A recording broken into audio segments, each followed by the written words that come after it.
Hello good morning. आज हम biomolecules अपना नेक्स्ट टॉपिक देखेंगे, दैट इज़ प्रोटीन्स। अब देखिए प्रोटीन्स के बेटा बारे में आप बहुत कुछ जानते हैं, ऐसी बात नहीं है, बहुत कुछ पढ़ भी रखा है आपने, खासतौर से बायो बच्चे इसके बारे में ज़्यादा कुछ जानते होंगे। तो यहाँ आपको बहुत डिटेल नहीं देखना है, इसका सिर्फ एलिमेंट्री नॉलेज ही देखनी है कि प्रोटीन्स होते क्या हैं, उसका एक कॉमन स्ट्रक्चर क्या होता है। ठीक है, देखिए जनरली जो प्रोटीन्स होते हैं they are the polymers of amino acid. ठीक है, जो भी बेटा प्रोटीन्स होते हैं मेनली किसके मिलके बने होते हैं, एमिनो एसिड्स के। अब किसी भी एमिनो एसिड का अगर हम स्ट्रक्चर देखते हैं तो उसमें जनरली एमिनो ग्रुप होता है, कार्बोक्सी ग्रुप होता है। ठीक है, बाकी आपका कोई ना कोई उसमें फंक्शनल ग्रुप होगा।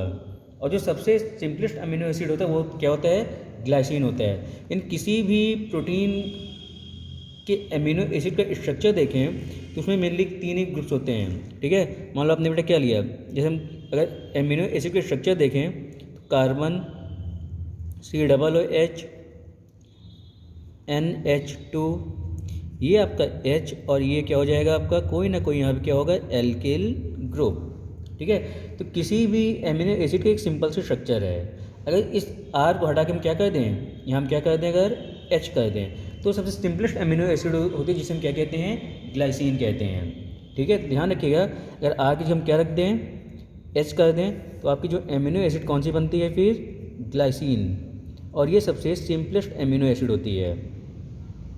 ठीक है, बाकी आपका इसे हम क्लासिफिकेशन की बात करते हैं। ठीक है, तो क्लासिफिकेशन में क्या होता है, जो आपका ये फंक्शनल ग्रुप है COOH और NH2, इनके नंबर्स पर डिपेंड करता है कि आपका एमिनो एसिड किस टाइप्स का होगा।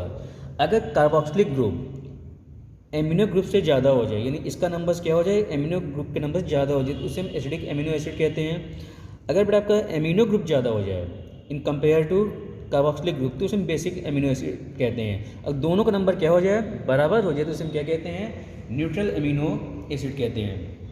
ये क्लासिफिकेशन था। ठीक है, अब कुछ एमिनो एसिड हमारी बॉडी में बनते हैं और कुछ नहीं बनते हैं। तो जो एमिनो एसिड हमारी बॉडी में बनते हैं उसे हम क्या कहते हैं, नॉन एसेंशियल एमिनो एसिड्स बोला जाता है, और उसके नंबर कितने होते हैं, 10 होते हैं। ठीक है, जबकि जो हमारी बॉडी में नहीं बनते, यानी जो एमिनो एसिड्स हम डाइट से लेते हैं उसको हम कहते हैं इसेंशियल एमिनो एसिड्स बोला जाता है। तो इसका क्लासिफिकेशन था, इसको आप नोट्स भी देख सकते हो। इसमें बेटा हम एक अगला देखते हैं, एमिनो एसिड का डाईपोलर आयन या तो ज्यूटर आयन क्या होता है। ठीक है, अगला देखते हैं इसका हम, इंपॉर्टेंट ज्यूटर आयन, ध्यान रखिएगा, ज्यूटर आयन। ठीक है, ज्यूटर आयन का बड़ा सिंपल सा मतलब होता है उसमें एक ही मॉलिक्यूल में प्लस और माइनस दोनों चार्ज आ जाए। अब देखिए अगर हम अमीनो एसिड की बात करें, इसमें ज्यूटर आयन की बात करें तो स्ट्रक्चर्स का देखिए क्या हो गई है, R, carbon, hydrogen, C double bond OH, और क्या होता है, NH2। और आप सब जाने लोन पे इसके पास भी होगा। ठीक है, तो जनरली क्या होता है, आप ये भी बेटा जानते हो कि ये एसिडिक हाइड्रोजन है तो कहाँ पे अटैक कर देता है, ये इसके लोन पेयर पे। तो क्या बनेगा, देखिए ये RCH, C double O minus, और क्या हो जाएगा फिर ये NH3, और क्या चार्ज लेगा, प्लस। इसे हम जनरली क्या कहते हैं, ज्यूटर आयन कहते हैं। क्या बोला जाता है, इसे ज्यूटर आयन बोला जाता है। ठीक है, तो ये ज्यूटर आयन का फॉर्मेशन होता है।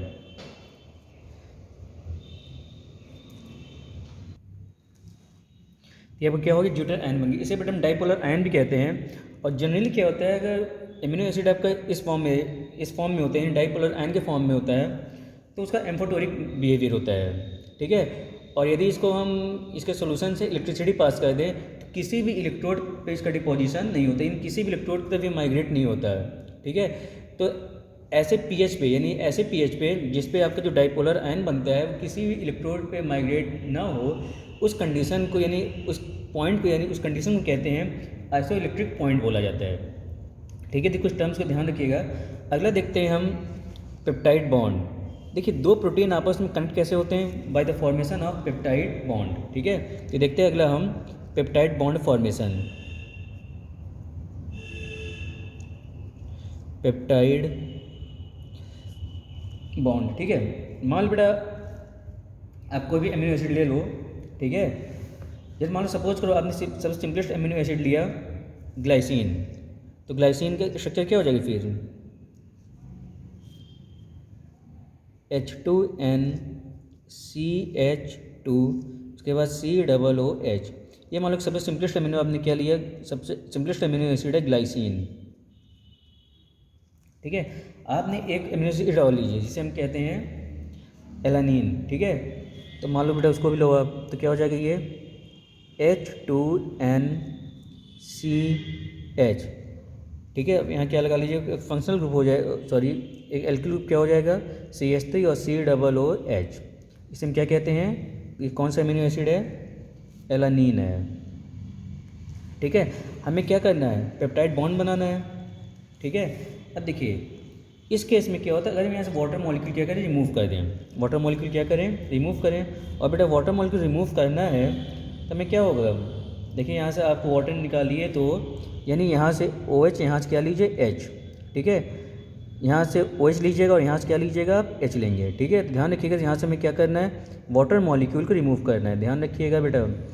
यानी इसका हमें OH लेना है और उसका एक हाइड्रोजन लेना है। ठीक है, जो वाटर मॉलिक्यूल निकलने के बाद बनेगा ये H2NCH2CO, उसके बाद देखिए यहाँ क्या बचेगा आपका NHCH3COOH।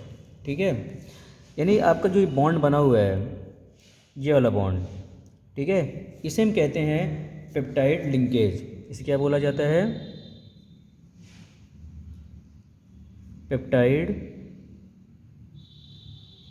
लिंकेज। और जनरली क्या होता है, जितने भी प्रोटीन्स बनते हैं, ठीक है, वो इन्हीं पेप्टाइड लिंकेज के थ्रू बनते हैं। अब जैसे आपकी एक मॉलिक्यूल हो गया, इससे दूसरा एमिनो एसिड फिर आके अटैच होता है, ऐसे पूरी पूरी क्या होती जाती है, चेन बनती है। ठीक है, तो ध्यान है कि किसी प्रोटीन्स में जो होते हैं, जो प्रोटीन्स में जो एमिनो एसिड अटैच होते हैं एक दूसरे से, किसके थ्रू होते हैं, through the formation of peptide linkage. ये जनरली इसके स्ट्रक्चर्स हो गए हैं। बाकी इसे क्लासिफिकेशन आप बुक से देख लीजिए, फाइब्रस प्रोटीन होते हैं, ग्लोबुलर प्रोटीन होते हैं, और फिर एक इसमें इंपॉर्टेंट टॉपिक आता है डीनेचुरेशन ऑफ प्रोटीन। इसका बड़ा सिंपल सा मतलब होता है, किसी प्रोटीन को आप हीट करते हो तो प्रोटीन के मॉलिक्यूल में क्या आता है, चेंज आ जाता है। ठीक है, तो इसी को जनरली क्या कहते हैं, डीनेचुरेशन ऑफ प्रोटीन बोला जाता है। तो जनरली इसको आप बुक से पढ़ सकते हो।